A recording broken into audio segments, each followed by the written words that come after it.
I want to make a sword.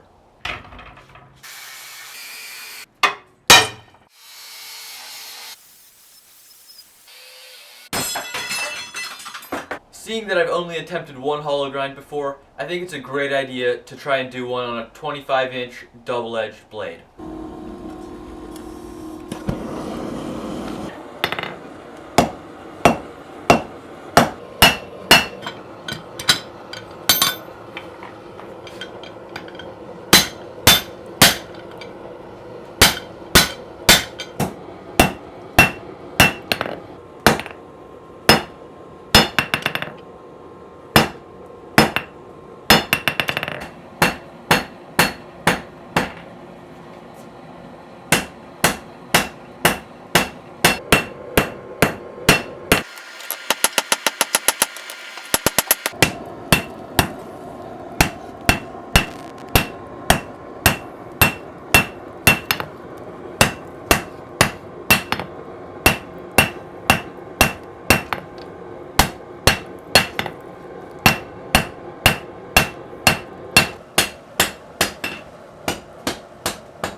Alright, here's the sword after forging and normalizing.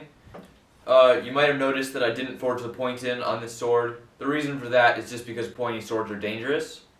The actual reason for me not forging the point in is because I want to be able to make sure that the point's nice and centered after heat treat, just in case it warps or anything. By leaving it, square, I have space to grind it in.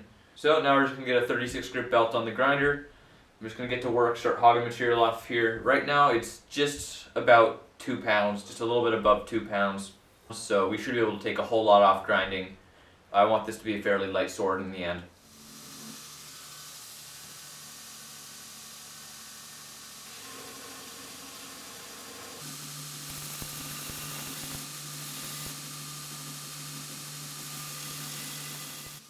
Now I'm cleaning up the bevels on the flat platen, but after heat treat I will be grinding in some nice deep hollow grinds on a 6-inch contact wheel.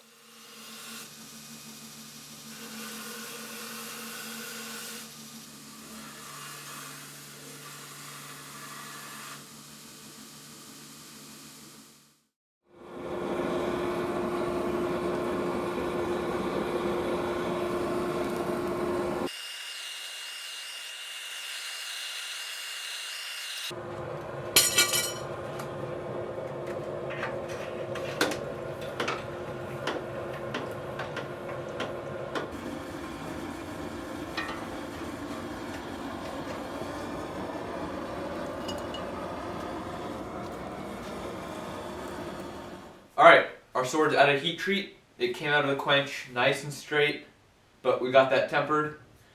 Now I can continue grinding it. The first thing I'm going to do is I'm going to use a piece of paper and trace one side and then flip it over and make sure that I can get everything symmetrical.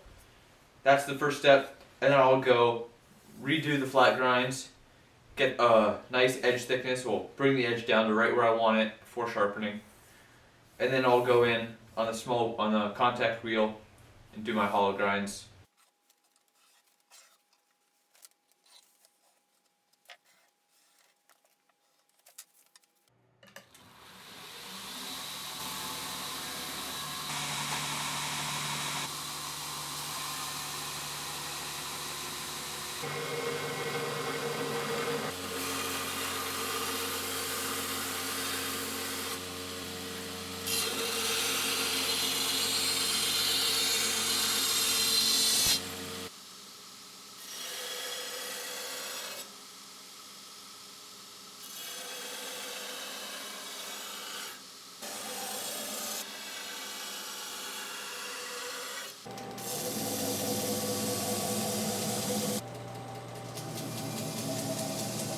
Alright, we've got our blade all ground and finished out.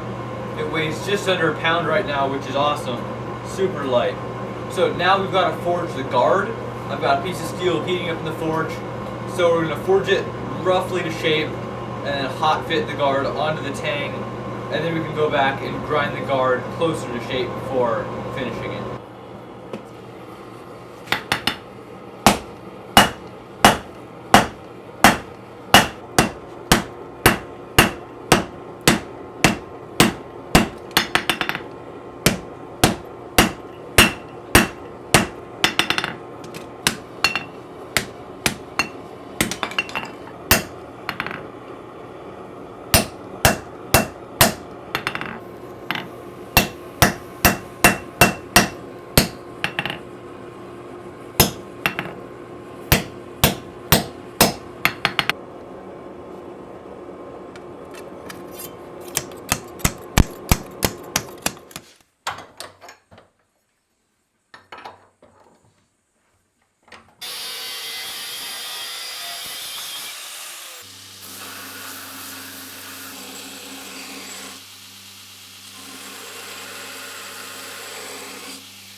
We're just going to take a little bit of beeswax, just kind of melt it on there.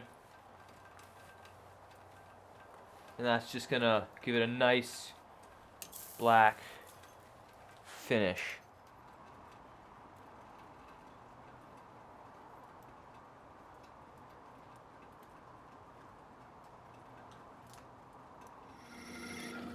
For the grip on this sword, I'm using a nice piece of African blackwood. So here I'm just drilling a couple holes to get it close to the shape of the tang, and then I'm actually going to burn that on to get a really nice tight fit before starting on our pommel.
Alright, that's it for this video. I hope you enjoyed watching this. Hopefully you learned something. I really enjoyed this project. This was a whole lot of fun and it really pushed my comfort zone. Make sure to like and subscribe and stay tuned for future videos.